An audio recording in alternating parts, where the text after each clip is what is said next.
Welcoming traveler. Get ready to level up in fantasy football.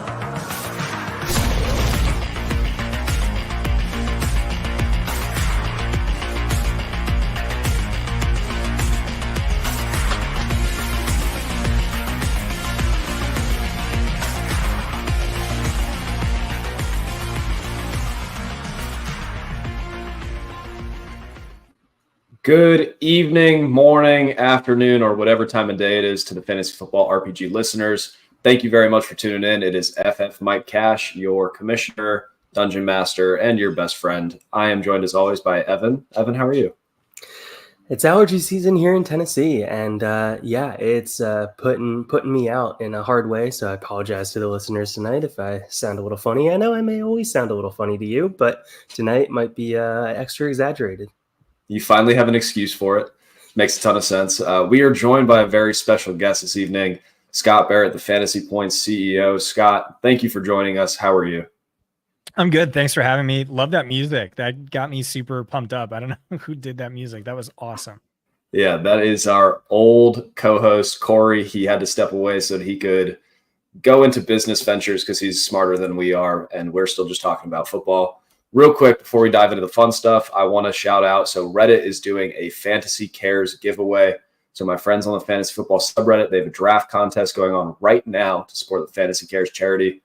You can answer questions like who's going to go number 2 overall, where you think Brock Bowers gets drafted, like prove that you're smarter than the people that you are trolls to on Twitter.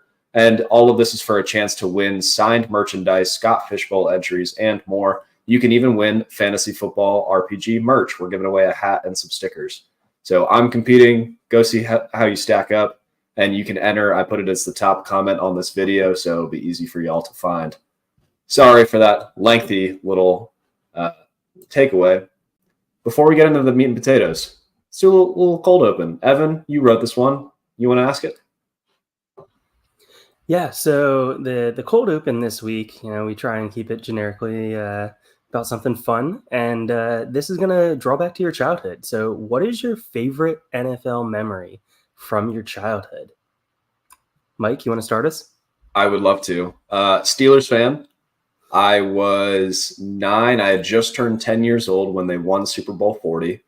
I watched it with my dad and my little brothers in our living room, and we all jumped up and down, and we were talking about how Ben didn't make it across on his run. We all lost our mind when Willie Parker ran 75 yards because Alan Faneca's a freaking hoss on a power scheme to the right. Love to see it. Like, just the whole Super Bowl experience with my family was something that I will never forget. Scott, what's your favorite NFL memory?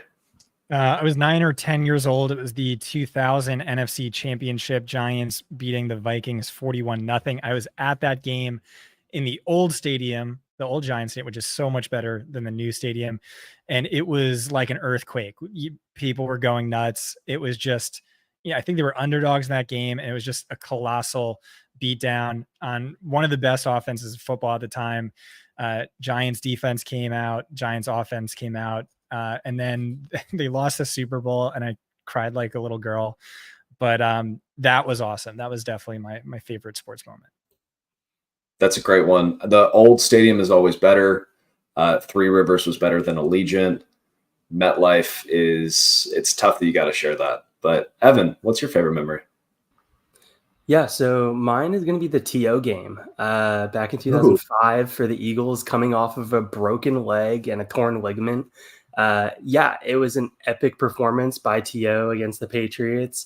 One of the few Super Bowls the Eagles have been in, even though they have a lot of NFL championships, but not very many Super Bowl appearances in this day and age. And T.O. put on an absolute show in that game. The doctors said that he wasn't cleared to play in the game, and he told them, sorry, I'm playing. Yeah. Got the dog in him, put the team on his back. Real quick, Evan, you didn't put this in the show notes, but... And now it's time for news and notes. Ladies and gentlemen, this is the most important news you will ever hear. This is earth-shattering. This is dynasty-altering. This is life-changing. Zach Wilson has been traded to the Broncos.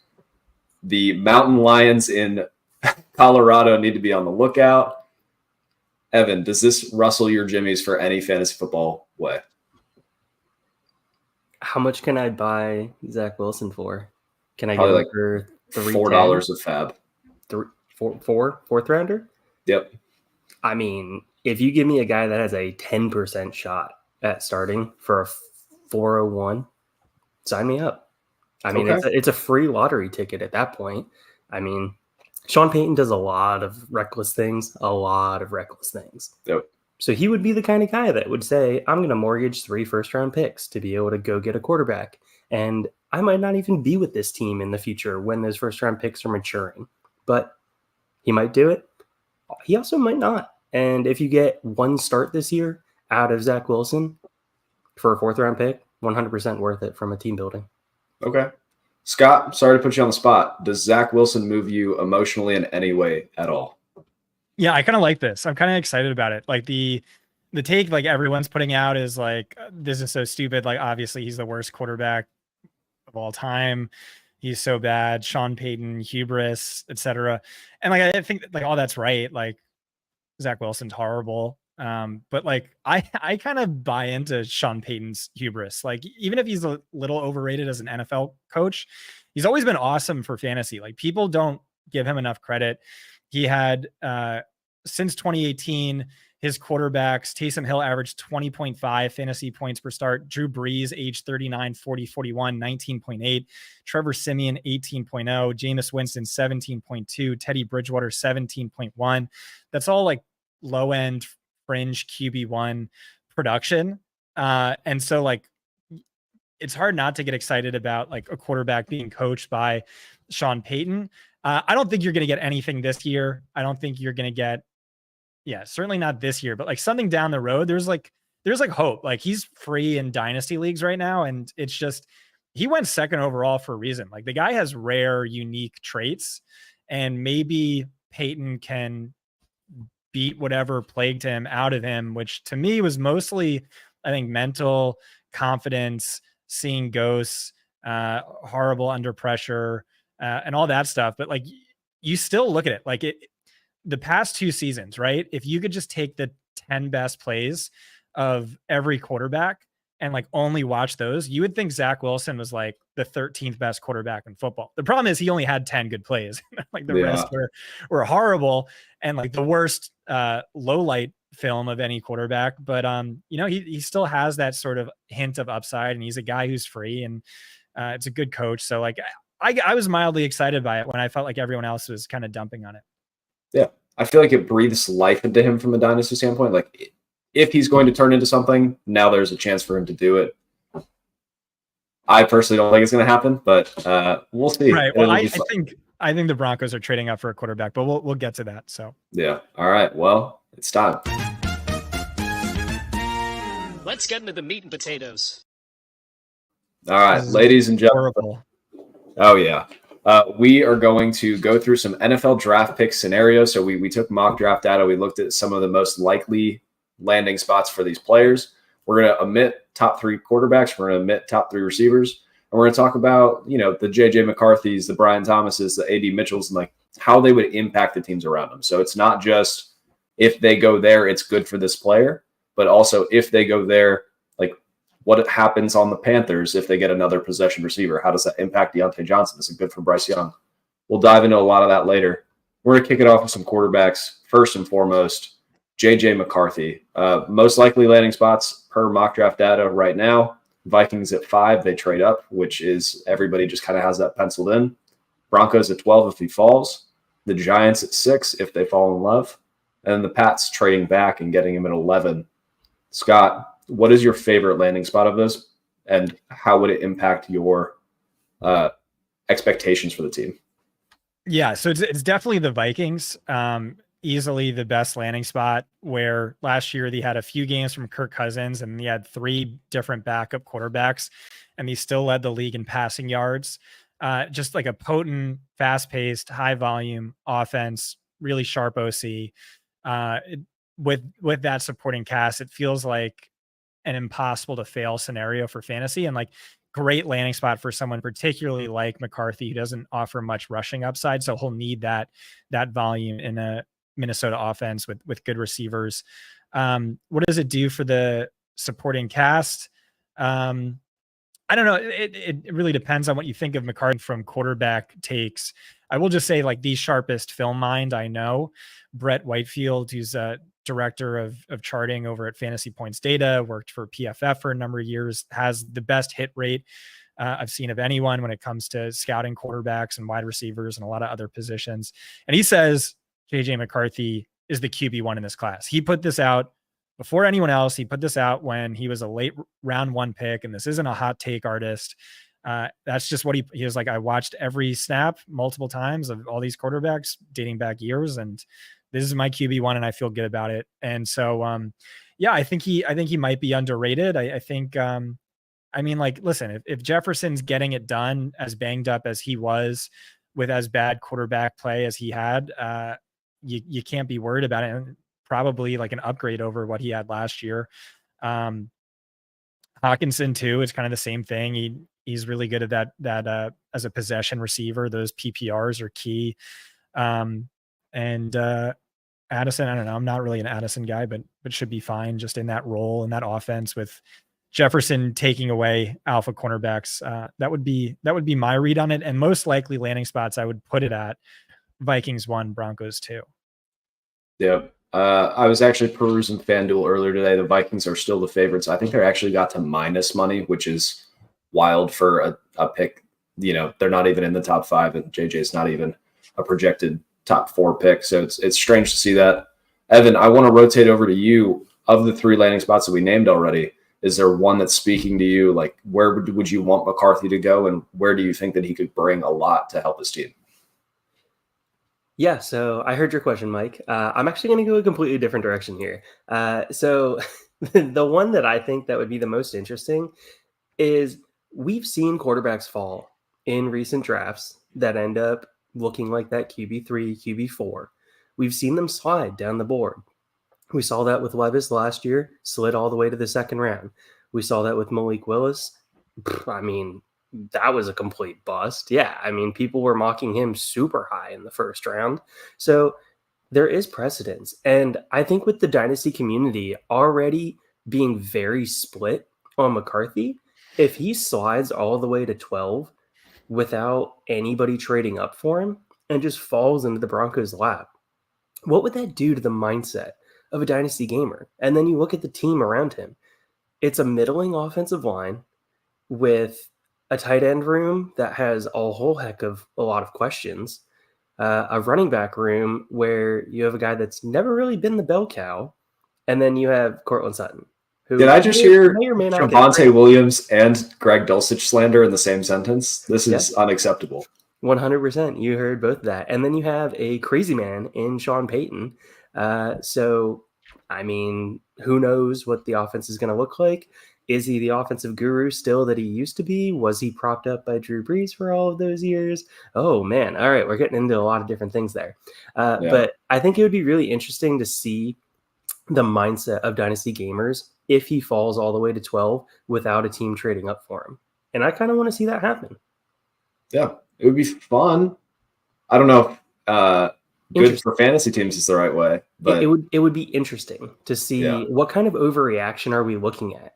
You know, do people start saying, oh, well, no team traded up for him, so he can't be that good? Oh, now he went in the Mac Jones range. Oh, no, that I mean, those are dirty words. We can't be saying that anymore around here. So, yeah, I think that would cause a decent amount of panic where Dynasty gamers would say, oh, he's still a 1st rounder. Oh, he should walk into the quarterback starting job there. Does have Sean Payton. Does it really mean as much as it used to, though? A quarterback room with Jarrett Stidham, Zach Wilson, and JJ McCarthy is just nightmare fuel for some people. Okay. Fair, understand. But yeah, we'll see. I like JJ McCarthy. I have a 1st round grade on him, so I'm excited to see where he goes. I actually think my big board drops tomorrow. I think I have him at 9. So weirdly high on him considering the jokes we were making about him earlier in the year. I'm going to hop around by position a little bit so we just don't lock in at quarterback. Let's hop over to tight ends. We're only going to cover 1 today. Let's talk a little bit about Brock Bowers. So 3 most likely landing spots: the Jets at 10, the Chargers at 11, the Colts at 15. Scott, are there any of those that are just they're spooky to you? You don't want Brock to go there, or they all seem like good landing spots because of who he is?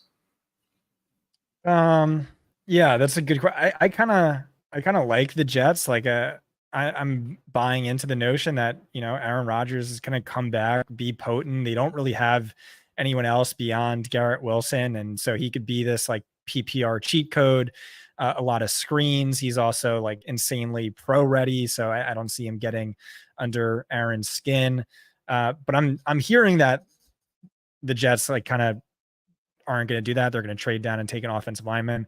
I don't have any sources. Like, don't even listen to me. I just like have friends who I know are connected and like they tell me things, which might just be rumors, but that's what I'm hearing. But yeah, to me, I kind of like that one the most, but I think just given the talent, he could be fine anywhere. The Chargers have no receivers, so he'll get the volume. Colts, we know tight ends are important to the head coach, and yeah, I could see that being a good landing spot as well. I don't know. I guess that's all I got. Yeah, I think in each of these situations, he would either be the number 1 or number 2 option on the team. Like maybe the Colts, like him and Josh Downs, would be fighting for a couple of targets, but I think he probably earned the majority of the touches there. When we talk about a tight end going as high as they're going here, this isn't 2010 where we're worried about like what's going to happen when somebody takes like an Evan Ingram type receiver, or like Eric Ebron back in the day. Like they took them early. They didn't know what to do with him. They were like, I have this piece and he's just kind of sitting in my toolbox. Now, when we look at head coaches taking a Brock Bowers, like the majority of them take them and then have a plan for him, and they're going to employ him correctly. So I'm really hoping that Brock Bowers goes to a Chargers type team, because I think that Aaron Rodgers would take a little bit to like earn his trust. And I do agree they're going to take a tackle. Talais Fulanga. Can't wait to see him in New York.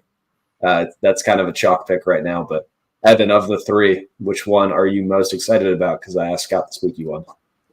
100%. It is the Colts. Shane Steichen. What does that organization love? They love mismatch opportunities. They love athletic guys. He presents both of those things, and he can also hold his own as an inline blocker. You start looking at the contract situation for the tight ends for the Colts. You see Mo Alley Cox expires at the end of this coming season. Kylan Granson expires at the end of this coming season. Jelani Woods hasn't really proved much. Will Mallory hasn't proved anything. So it's a tight end room that I think will really benefit, especially with having a quarterback like Richardson that's still working on developing. And I absolutely love Shane Steichen as a play caller. I think he is one of the best play callers in the league. So I think he would absolutely 100% just use Bowers to the most of his ability. I want to believe that, and I think that he would. But Anthony Richardson, rushing quarterback, we talk about how that could be a problem for pass catchers. I mean, Brock Bowers is going to get design touches, and he's going to make it happen. Bottom line, we're excited about Brock, regardless of what happens. Actually, real quick, Scott, Dynasty drafts, sorry to put you on the spot again. Where would you be comfortable taking Brock Bowers with no tight end premium, super flex? No tight end premium, super flex after the big 4 quarterbacks, after the big 3 wide receivers. So 108? Yeah. Okay. Evan, do you think differently or just similar? Without a premium, the question would be where JJ goes. But yeah, 7, 8, that range.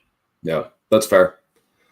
Could definitely see one of those quarterbacks taking a slide, but I would be curious to see in a super flex league, let's say Bo Nix or Michael Penix goes in the first round. Now we got to start talking like first round quarterback, tight end, no premium. We get into some spooky stuff. But before we do that, let's talk about some wide receivers. First and foremost, Brian Thomas Jr. I'm in love with him. I think he's DK Metcalf, but without the like bricked up build. Most likely landing spots. Bills at 28, Colts at 15, Jaguars at 17. I think Colts at 15 is hilarious because the Colts, like, you can sort by RAS, relative athletic score, and then sort by Colts draft picks, and they kind of like overline perfectly. They just like big, fast dudes, which is awesome. But of those 3 landing spots, Scott, which one speaks to you emotionally? I like the DK Metcalf comp, except like for me, it's who everyone thought DK Metcalf was coming into the draft, not who he eventually became. Oh, that's sad. Yeah, I had one stat, when he was coming out where it's like over the last 2 seasons, 75% of DK Metcalf's yards have come in just 2 routes, the hitch and the go. And like the narrative was like very incomplete receiver, very raw. And Brian Thomas last year, 75% of his yards came on 2 routes, the hitch and the go. And so I just see a lot of that. I do kind of think he's being overrated, but he is ultimately my wide receiver 4. Anyway, perfect landing spot of these 3 is clearly the Bills. Like he is, even if I'm being hard on him, he's just very clearly, he can do everything Gabe Davis did, except at a much, much higher level. You have this elite deep ball thrower, arguably the best arm talent in football. So pair those guys up. I think that's a 6 spot. I think that's going to be huge for Josh Allen as well. Obviously they need receivers. So I like that. I love the Gabe Davis call out. Like imagine Gabe Davis, but the team has draft capital to tie them to it. So we're talking about a guy that's getting more design touches, more first read looks, more opportunities. And you see Stephon Diggs gone, like that would be to the moon there. Evan, Gabe Davis is in Jacksonville. So would he just eat Gabe Davis's lunch? Like how would his impact in Jacksonville kind of ruin other pieces or elevate Trevor Lawrence if you think he would do that? Yeah, so I very much think that the Jacksonville situation would be a situation that fantasy gamers would have a lot more forgiveness with Brian Thomas Jr. if he ends up having that, 70 receptions for 700 yards, 800 yards type of season. I think that would 100% be in the realm of possibilities. You look at that Jacksonville offense. Okay, you're going to spread the ball around to Gabe Davis, Christian Kirk, Evan Ingram, Travis Etienne. And now you throw in Brian Thomas Jr. From an NFL standpoint, I mean, love it. NFL standpoint, let's go get our quarterback, of the future, a guy to be able to throw the ball downfield to and be able to win with. Yeah. Allergies are hitting you hard. I hate to see it. I hope that you make a full recovery as we start moving back up the list. So Brian Thomas Jr., he's also my wide receiver 4, Scott. It's great to call that out. Do you think that he's wide receiver 4 just kind of like you feel like you have to because all of the tools are there, or like he's wide receiver 4 because you think that he's going to step in and be a 1 for an offense? No, after the big 3, I don't really see a lot of wide receiver 1s. I just see landing spot dependent wide receiver 2s and 3s. I don't see him as a complete receiver, maybe given the athleticism and the traits he could develop into that. But ultimately, like my final score, a lot of what went into that was just wide receiver 4 projected draft capital, wide receiver 4 film grade, which I got from Brett Whitefield. And then the analytics, I wouldn't say it was much worse or much better than anyone else. It was just, they were all kind of similar, but certainly not mad at wide receiver 4, even just going off of the analytics. It was just not round 1 caliber is what I would have said. But wide receiver 4 caliber for sure. That's fine. And I was going to say, while you were talking there, Scott, I went ahead and pulled up DraftKings right now. And Brian Thomas Jr. minus 225 for over 19.5 for his draft position. So we're talking top 20 draft capital with him. Yeah. So NFL loves big, fast boys. Mm-hmm. All right, let's cover. I want to hit both of these quarterbacks at the same time just because they're kind of gross to me. Scott, Michael Penix, Bo Nix, both of their projected landing spots. So Michael Penix, Raiders, Vikings, Rams, all of those are in the teens or 20s. Bo Nix, Broncos, Patriots, Vikings. I don't really want to talk about landing spots with them. I just want to ask you, do you see a future where either of these are a long-term starting quarterback for an NFL team? Yeah, so I don't have any quarterback evaluation takes. Just analytically, there's not really sorry about much that. to go. No, that's fine. I just go off of really what Brett says and projected draft capital and rushing upside, all that stuff. But what I'm hearing about Penix is the Raiders are taking him. They loved Jaden Daniels earlier on, tried to trade for him, just couldn't get a package together. Now they've settled on Penix, and I actually like that landing spot because Like you see all the Romo, Dunze, Devontae Adams comps, but like the flip side of that was Penix just like aggressive, great deep ball, like maybe elite deep ball. And that could work really well with Devontae Adams. And then Bo Nix. So I had Jim Nagy on my podcast. He said, talking to NFL teams, both of these guys are going round one. Penix could go mid round one. Nix, he said, I could see him going to Denver. And like, I think if Denver doesn't get McCarthy or one of the other quarterbacks, I think that's their fallback plan is Bo Nix. It's just, I don't see, like, Sean Payton had bad quarterbacks in New Orleans. And what did he do? He retired. Like, and then he was stuck with Russell Wilson for a year and, treated him like shit. And as soon as he could get rid of him, he got rid of him. He doesn't want to go through that again. That's not why he unretired. He's getting a quarterback for better or for worse. And so I could see that happening. And like I said, that I think that's a sneaky good landing spot. Yeah. I don't know how much I love either of these quarterbacks long-term, but if Jim Nagy says they're going to go in the first round, I trust him with my whole soul. Evan, let's say that they both go first round. Which skill position players are you comfortable taking over them? So there's the big three wide receivers we're all in love with. Would you take Brock Bowers? Would you take a wide receiver 4? Or like in super flex leagues, are you taking one of these quarterbacks if they go first? If they go first round, I still think that the Dynasty community is wishy-washy on them. I think they're going to have a hard sell unless they really show out during the preseason, during the first half of the season, which historically just isn't really how it typically works when you're drafting a quarterback in the second half of the first round. So with that said, I would start considering them after we get through a JJ, after we get through a Brian Thomas. That would be the point. Bowers, that would be the point where I would start to consider them. I still think that I'm probably going to have another wide receiver, maybe a running back over them as well, which will likely push them for me to like that 111, 112 range if they go first round. Yeah, if we see both of them go first round, your first round rookie drafts are going to get wild because there's going to be people that are in love with Bo. There's going to be people that are in love with Penix. We've seen people reach in ridiculous ways before, which is always fun. But let's move to our next wide receiver on the list. I want to skip way down. We don't even have him on here. I'm going to put everybody on the spot. Let's talk about Scott. I saw a tweet from you about Johnny Wilson. It was talking about his measurables next to Mike Evans, and it was hilarious. Let's say that Johnny Wilson goes third round to the Panthers. Would that move you in a way that makes you excited for fantasy, or is this just it's a bit at this point? I had a really good landing spot for him that I can't remember, but yeah, Panthers would just be so hilarious. What do they need? Separation guys. And then they draft Johnny Wilson, who looks amazing. The only issue is really struggled to separate, at least by contested target rate, where it was like JJ Arcega-Whiteside levels so bad. And they're also looking at Xavier Legette, who kind of is being comped as like Mingo 2.0 or Treylon Burks 3.0. Yeah, that would be rough. But then again, like they need a tight end, right? So maybe he could convert and immediately become my tight end 2 in this class. Yeah.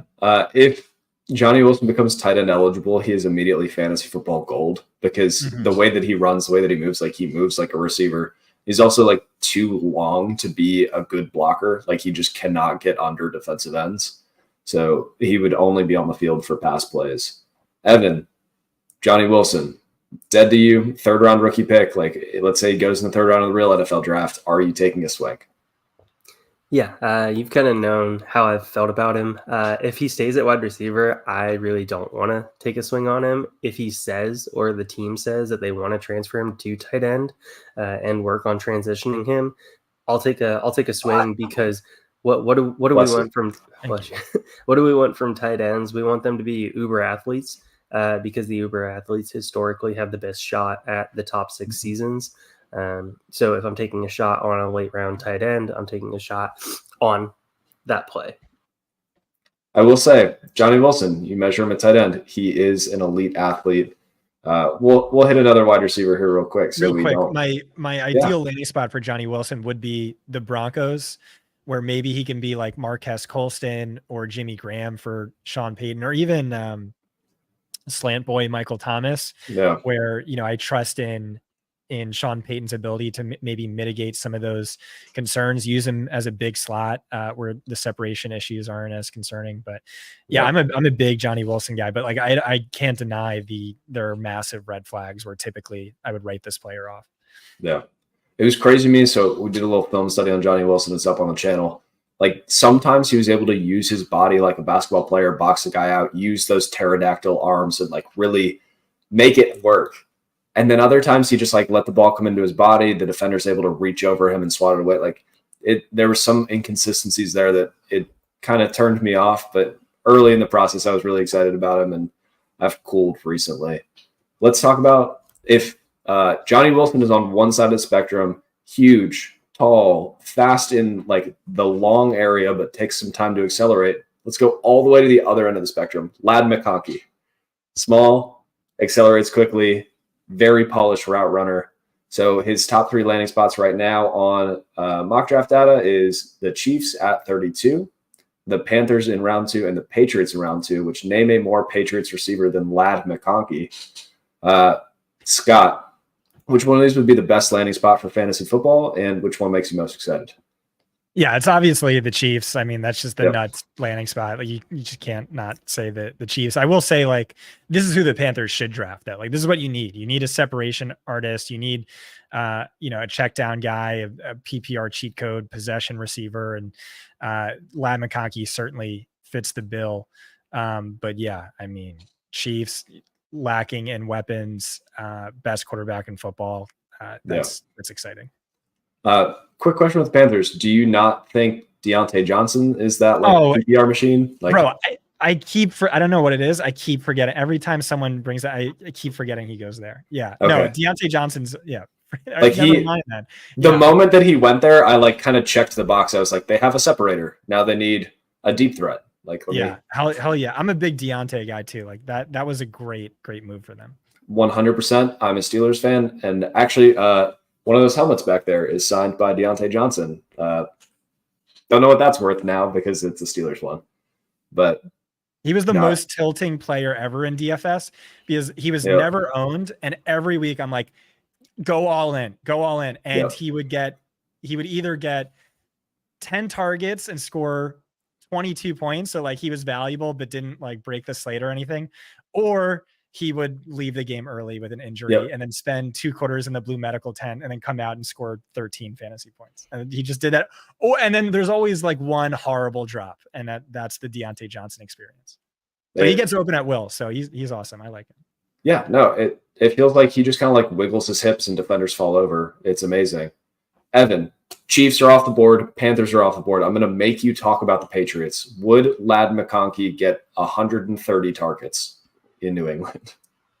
130 targets. I don't know if anybody's getting over 100 targets in that offense. The offense has a lot of question marks. You start looking at the guys. I mean, they brought in KJ Osborne. They still have Pop Douglas there. They have the corpse of Juju still there. What's that going to do for you? Probably nothing. They have former high draft capital pick in Tyquan Thornton from the Bill days. Gotta love some of those Bill Belichick draft classes. I mean, there's definitely room for him to be able to work in this offense. Put him outside, could take the spot of Kendrick Bourne relatively easily, and could have a 100 target, a 90 target, maybe 90 target, 65 receptions, say 700 yard, 4-5 touchdown type season, which I would think would be a win if you're taking him in the second round of most rookie drafts. So, he can just keep grabbing targets. Bo is really excited about something. He loves him some Ladd McConkey, but I think he's going to be a target machine. He's going to earn all sorts of good stuff. I just don't ever see him getting any kind of touchdowns, which is unfortunate. I meant to cover this earlier. Let's dive into it now. Jonathan Brooks. So projected to go to the Cowboys in round 2, which the Cowboys surgeon is the one that did his ACL repair for all the fun people at home. the Ravens in round 2, so he can sit behind Derrick Henry while he recovers and then become a freak afterwards. He's going to gain 30 pounds just being around Derrick Henry. And then the Cardinals in round 3, which James Conner, question mark. So, Scott, I'll let you go first. Which one of these is the most exciting? Yeah, definitely the Cowboys. I also think it's the most likely. Jerry loves his Texas boys, but I'm also hearing that the Cowboys do like him quite a bit. And yeah, he kind of reminiscent of like when he took Zeke as early as he did. He profiled as the best three down running back in the class, just like Brooks. Really good pass protection. I know that's important to them. Zeke, elite at pass protection. And it's just, backfield competition is minimal. The offense is really high caliber. So just seems like the nuts landing spot. Like once that happens, you're going to see Jonathan Brooks ADP explode. Like you're talking jumping multiple rounds in redraft. I don't know where he is in Dynasty right now, but like in a 1 QB league, like you're talking like 105. And so, yeah, for sure. Cowboys for me. Yep. We just did a Superflex mock draft with 10 folks from 10 different sites. He ended up going with the 12th overall pick. So that everyone was in on Brooks, and you can see him definitely climb. Evan, if he goes to the Ravens, how are you going to feel about that? Is it going to like bury him for a year? Are you going to be worried about it? How do you feel? Look, the fact that he would go to the Ravens and that would allow him a chance to be able to sit and actually be able to properly get back from his knee injury, I think that would be huge. We're looking at a guy that you would still have to invest capital, but I also think that that would push the capital further back that you would have to actually invest in him. If he goes to the Ravens, you're going to see, oh, Lamar's there. Okay. Oh, King Henry's still there. Oh, all right. Now all of a sudden he goes from a 112 selection. If he goes to the Cowboys, maybe a 110 selection, all the way back to a mid-second, maybe even pushing back half of the second. At that price, Yeah. I'd be well in. Yeah. I worry if it would almost get like the Kendre Miller treatment. Like Kendre Miller, super young, super good profile, goes to New Orleans, gets buried for his entire rookie year. Now you're getting him 3 to 4 rounds later in your dynasty startups. Like, if that would happen to Brooks, like he's kind of insulated. He's not going to completely tank, but he could definitely, have some problems there. Yeah, I mean, a lot of fantasy gamers have him as their RB1, some RB2, even fewer RB3. But I don't really see anybody having him below their top 3 RBs in this class, which should allow him some value insulation, especially since he went to a major college that we saw him on a national stage with Texas. I think that is a big thing to be able to remember. A lot of the casual dynasty players have seen him on the field and seen what he can do in college, and they're going to be able to justify to themselves, oh, okay, knee injury, it takes a little bit longer to be able to get back from it. Okay, maybe he doesn't quite look like himself this year. So, yeah, I mean, if he comes back strong in the second half of the season and plays that backup role to King Henry, be able to spell him, get 5 to 10 carries a game, I think that'd be perfect to be able to ease him back into the season. Yeah. It makes a ton of sense from a team building perspective. Like if I'm an NFL team and I'm trying to get the most out of my backfield, it makes a ton of sense. But as far as being able to be useful for fantasy, it would be kind of heartbreaking. Let's move over to his running mates at Texas. Let's talk about A.D. Mitchell. Looking at the draft capital projected, Bills at 28, Ravens at 30, Cowboys at 24. Each of those high-powered offenses, good quarterbacks, lots of reason to be excited. Scott, yards per route run, A.D. Mitchell is an absolute nightmare. Watching the film, I decided to split it into 2 different columns. It's A.D. Mitchell when he's trying and A.D. Mitchell the rest of the time. And A.D. Mitchell trying, top 3 receiver in the class. Like he might be fighting with Rome for that 3 spot. It's just that the other 75% of snaps, he looks like an abomination. How does that fit into your analytics profile? And then what should these landing spots excite you?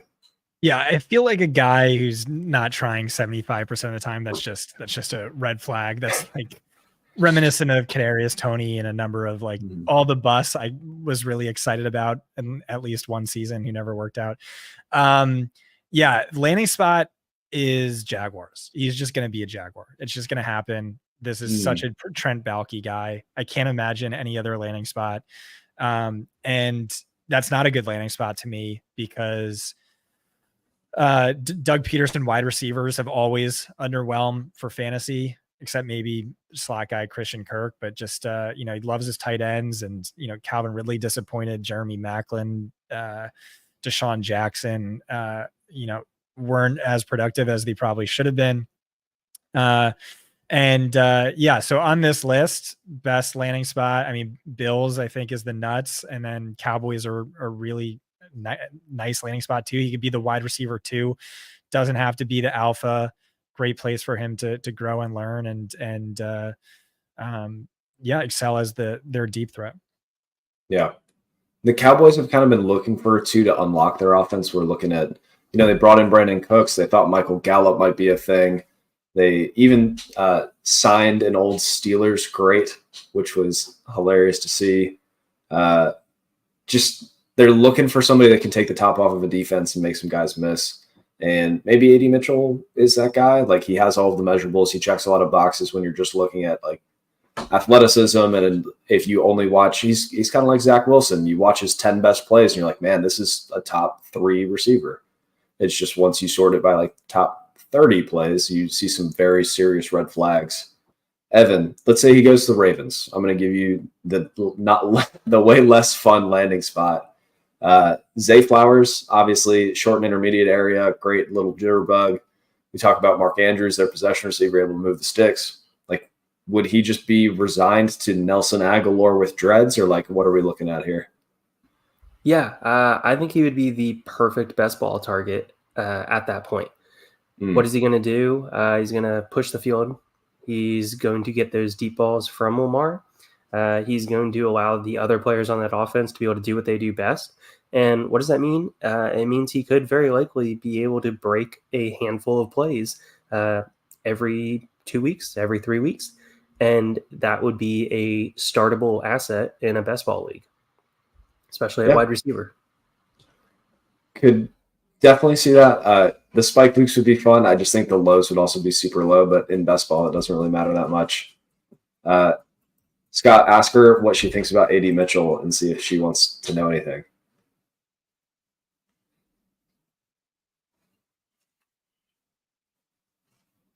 For the people at home, Scott's girlfriend, wife, whoever. Fiance, she said he stinks. AD Mitchell. Okay. That's because I told her to say that. Sorry. You heard it here first. He's off our boards. Thank you, the future Mrs. Barrett. You guys kind of look like who's Chandler from Friends is who you look like, Mike, and then Evan, you kind of look like the most recent version of Leonardo DiCaprio, like maybe when he's on his the Charles Manson movie where he's on his couch, he's like, oh, that's me. Can you do it? Wow. Can you do the meme real quick, the pointing meme? No. Okay. Maybe next time. Could you be less involved? Anyway, we have next up going to the running back. You guys never heard that? No, I haven't gotten Chandler Bing before. I've gotten what's the guy from the new Top Gun movie? Oh, I don't know. I haven't seen it. Miles Teller. Oh, okay. Yeah, that's back when I had the mustache, but had to shave that recently. Workout in the way. I got Michael Cera like twice in high school, and I just grew a beard and never again. There you go. Got it. Yeah. Grow the beard to hide it. Ed Norton, I would get. That was the most complimentary one, I think. Usually they're like they're weird, but yeah, go on. Well, I'm flattered. We can just talk about how beautiful everybody is. Let's just do that. We could, for sure. Cool. Let's hop over to Trey Benson, running back from Florida State. He is my running back one of the class. I'm in love with him, so I'm going to abstain from this. Most likely landing spots, we have the Packers in round 2. That feels a little old because they signed Josh Jacobs. The Cowboys in round 2, which I'm going to eliminate that from you guys because that's clearly the best spot. Or the Bengals in round 2, where he can go compete with Zach Moss and Chase Brown, if that is a thing to you. Scott, between the Packers and Bengals. I mean, obviously it's the Bengals. Why would that excite you? And do you think he could beat Zach Moss for the role? Yeah, I'm sorry. Who are we talking about? Trey Benson, Florida State running back, in all of his glory. Okay. Obviously, Cowboys nuts landing spot. Yeah. What's the comp? Packers have Josh Jacobs. Bengals have who now? Zach Moss and Chase Brown. Yeah, so definitely them. Just far superior talent. Comp for me for Trey Benson is like Kenneth Walker, like athletic clone to Kenneth Walker, but probably somewhere on the Walker, Javonte, Khalil Herbert spectrum. But there's like a chance he's just the next Nick Chubb, just based off of the athleticism. Like he's the best tackle breaker in PFF college history and all that stuff. So just early down workhorse and just really excelling in that role right off the bat. And then I think there's upside. He can do more as a pass catcher, although we haven't seen it. But it's just great offense, minimal touches in that backfield. So that's what I would go with if I can't repeat with the Cowboys. We have very important things to get to. Matthew Perry, RIP, is who played Chandler Bing. RIP. So thank you very much, Olivia. Thanks for listening. That's my wife. But anyway, yeah, Trey Benson, I can see the like Kenneth Walker to Khalil Herbert. That's a great spectrum, by the way. I'm going to steal that. But I think that Benson has a little more in the pass catching ability. Like I've seen him run wheel routes. I've seen him make catches with his hands. It's just he was competing with Coleman and Wilson and Jaheim Bell, who is super underrated. Like there were 4 NFL caliber players on there. So tough to see where he's going to go. Evan, off of this list, where would you like to see Trey Benson go? I mean, I was going to talk about the NFL landing spot for the Packers because everybody would absolutely hate it. It would be gross. It really would be. It really would be. But off of this list, I mean, if I'm staying on the list, I can't stay on the list, Mike. So no, right, it's all right. I just made the rules. Okay, fair enough. Can I then go with Houston? Joe Mixon? Concerns? Yeah, I mean, Mixon's there, sure, but why not just add another running back? I mean, why not just make a super offense? Because it's a lot of fun and we're fantasy gamers, not actual NFL GMs. I mean, from an NFL standpoint, it would be super fun. And like they would have the Thunder and the Lightning, the reliable old vet and the young buck that's going to figure everything out. Like there's a lot of really cool things that could happen there from a real NFL perspective. But also from fantasy, like this would only help CJ Stroud. It really would. It's like the Stephon Diggs trade. Like 3 receivers, 2 running backs. None of them become fantasy relevant because they all eat each other. Dalton Schultz is crying in the corner with his thumb in his mouth. Like, it'd just be an absolute nightmare from fantasy football. All right, fine. Off this list, let's go with the Giants then. Actual pick here. Okay. We'll go with the Giants. The Giants desperately need a running back. Their offensive line is still a mess. Will it be a bottom 5 offensive line again this year, though? I don't know. I have some hope that they can be outside of the bottom 5. Okay. You know, there's a little bit of hope for that. Where would he be going? Because the Giants already traded their 2nd round pick, so they're either trading back into the 2nd, or he's going in the 3rd. Which, if he's a 3rd round running back, I mean, he's falling a little bit down boards. He's going to an ugly landing spot where they still have Singletary, so. People are going to have that one a concern for him, but I mean, why not? We'll see what happens. Could be a fun landing spot. If Trey Benson goes to New York and loses carries to Devin Singletary, I am going to have a problem. You're going to see me like running through the streets, setting Singletary jerseys on fire. I'm going to be very grumpy. Scott, how would you feel about a New York landing spot? I think that's great. I don't really have much faith in Devin Singletary. I think Dameon Pierce, who I like, is just a brutal fit for that outside zone scheme. And it's like a potent, deadly offense with a quarterback who's playing at a top 10 level. And so of course his efficiency numbers look good. His production look good, but I don't think he's anyone to take seriously. So it's a good landing spot. Just, you need a running back who can give you something in the passing game, just because the Giants are going to be trailing, I think, just about every game. And it's going to be rough out there. Not a lot of touchdown potential. So you really need someone with PPR cheat code upside. But at the end of the day, volume is really the most important thing with the running back position. So maybe there's still enough there. All right, cool. We're running up on time. So Scott, I want to throw it over to you. Pick one wide receiver that we'll talk about. And then if you want to let me know what running back you want to talk about. We'll just cover a couple of your favorites because you've been deep diving this class and putting a lot of work in, and I want to hear your thoughts on the guys you want to talk about. So Xavier Worthy, you have Cardinals, Chiefs, Eagles, obviously the Chiefs, but like to me, so Marshawn Lloyd is one of the most landing spot dependent players in this class because he sucked ass running in zone schemes. Yep. Like man gap, he was awesome. Zone, he was horrible. And like that stinks because I think only 10 teams played man gap over 50% of the time last year. Mm-hmm. And then wide receivers, Worthy and Franklin to me are massively landing spot dependent, just given their size, their low BMI, which maybe doesn't matter as much in today's NFL, given how creative offensive coordinators are finding a way to get these guys free access off the ball using motion. So I think it's really important he goes to like a motion heavy team. The good news, if he lands with one of those teams, is like those are all the best teams, like the really smart front offices and smart coaches. You look at the top 6 teams by use of motion, it's Miami at like 82%, Chiefs at 75%, and then the Rams and the Lions and all the really good teams you can think of. So really hoping for one of those spots. The Chiefs would be one of those spots. Cardinals, no. Eagles, no. For Franklin, Bills, no. Niners, yes. I guess they would need to move Ayuk for me to be really excited. And then Carolina, no. Yeah. Both very landing spot dependent. I think Xavier Worthy might be a little more landing spot proof because I've seen his ability to work defenders. Like as he's working through his route tree, he's able to kind of stop on a dime. He's able to work with design touches, and weird, like given his size, like watched him truck a dude at the goal line to get in the end zone. Like hilarious clip that everybody likes to take. The corner is 195, 200 pounds, and Worthy puts him in the weight room.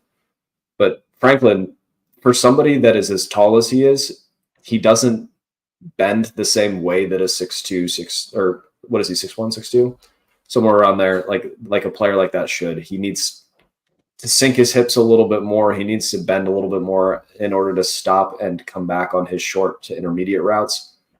He's kind of like Jalen Hyatt, who I liked a lot. I just wish that he had a little more stop-start ability. But cool. Those are 2 great wide receivers that we are kind of excited about, depending on landing spot. Evan, gun to your head. Xavier Worthy goes to the Cardinals at 27. Troy Franklin goes to the Carolina Panthers at 33. Which one would you rather draft? Worthy, I think. Okay. Yeah, I think I would take that. Thinking about it, he can go into, I mean, not to typecast him, but he can go into the Hollywood Brown role, which was a very efficient role for that offense. Then we play in a lot of leagues that have a little bit of a kick return boost as well.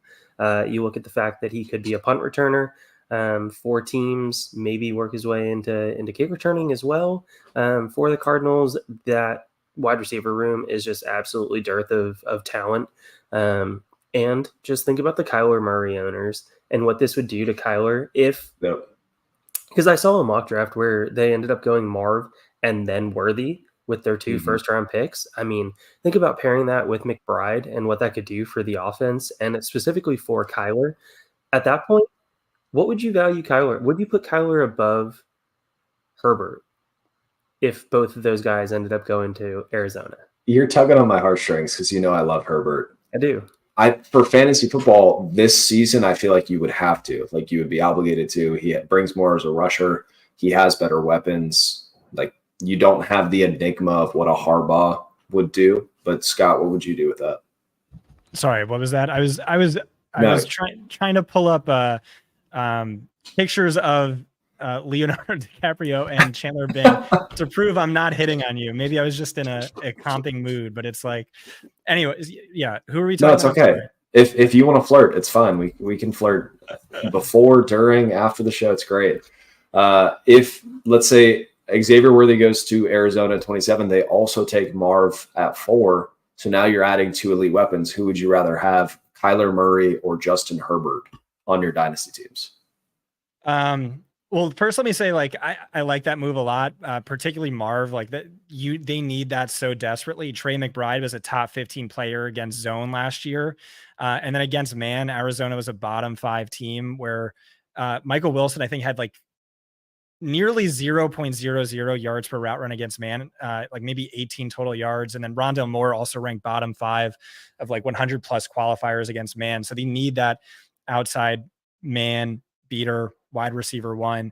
And then if you can get another one, because, you know, I'm not really a true believer in Michael Wilson. I think that's a great move. And what was the question? Did I just go off a tangent? That was great thoughts. Would you rather have with this great that's move, right. There we go. Kyler Murray or Herbert? Definitely Kyler Murray, because so Justin Herbert, like you just said, you're a big believer in Herbert. I'm a big believer in the talent as well, but like he was because he's not running, even though he's like built exactly like Josh Allen, and he's basically exactly as athletic as Devin Singletary, just like 60 pounds heavier and a foot taller. He doesn't run, and so like so much of his production has been on just volume, where the Chargers are like this consistently top 3 team by dropbacks. And so I looked at it. If they were just perfectly average in dropbacks per game, instead of him looking like QB3 a few years ago and then QB10 last year, he's really dropping down to like mid-range QB2 levels, low-end QB2 levels. And like I think Harbaugh's Chargers are going to be way more run heavy than just league median. So that is my concern with him. And then there's no wide receivers to throw to on top of it. So you give Kyler these multiple weapons, and he has this rushing upside. That's an easy one to me. It would be heartbreaking for me, but I agree. All right, Scott, before we close it out, let's hit one more running back. So between Marshawn Lloyd, Jalen Wright, Bucky Irving, and Audric Estime, which one of those are you the most excited about? And then we'll talk about their landing spots. I'm most excited about Estime. I just, I have Marshawn Lloyd higher in my rankings, but Estime is just like my guy. So like, he's my type when it comes to a running back, where he's like big, thick, powerful, breaks tackles, surprisingly agile for his size, but just like has no deep speed. He's not going to house anything, any of these runs. He's definitely like maxed out, and you saw that with the combine. But his pro day wasn't bad. Like I had him by my metric, like perfectly league average athletic running back based on his pro day. And then just the rest of the numbers were off the charts, where he saw the second most stacked boxes of any running back in this class, easily led in box adjusted yards per carry, led the FBS in yards per carry last year, set Notre Dame's rushing record in rushing touchdowns. And then you look at his numbers versus Kyren Williams, they had like identical offensive line play when both running backs were at Notre Dame. And Estime as a runner, maybe not so much as a pass catcher, although there's upside there, blew him out of the water in terms of rushing efficiency. And so like the 3 landing spots you have here are Bills, Jets, Rams. Like I would not like the Jets just because Breece Hall is my dynasty RB1. Don't want him messing with that. Rams, I would kind of like it just because like, hey, they made it work with Kyren, right? And it's kind of like the same profile, but better, where, red flag levels of athleticism based on the combine. But I think Bills is really exciting. I just think Joe Brady, we saw him moving more towards a run heavy offense. And, you lose Stephon Diggs, you lose Gabriel Davis. And I don't know that James Cook has the size necessary to be a workhorse. So I could see Estime thriving in that role. 100% agree. I could just see a future where it's Audric Estime gets 6 carries for 2 touchdowns and 4 yards. Like that's his whole stat line, gives you 12.4 fantasy points. And you're like, wow, that's a great RB2. Great week. So it would be a blast to see him there. Scott, thank you very much for joining us. It has been an absolute blast. I hope that you've had a good time comparing us to celebrities, listening to our silly little intros and outros. Do you want to tell the 4 listeners at home where to find you? Fantasypoints.com or on Twitter at Scott Barrett DFB. Cool. Thanks again to listeners at home. We're sponsored by W. Use code FFRPG at checkout to get a little bit of jingle in your pocket back. We're also sponsored by Trophy Smack and all sorts of other things. Just, check out the page. Head over to Twitter at FFMikeCash. Thank you for tuning in. Thank you for being here. And we'll see you at the draft on Thursday. Bye-bye.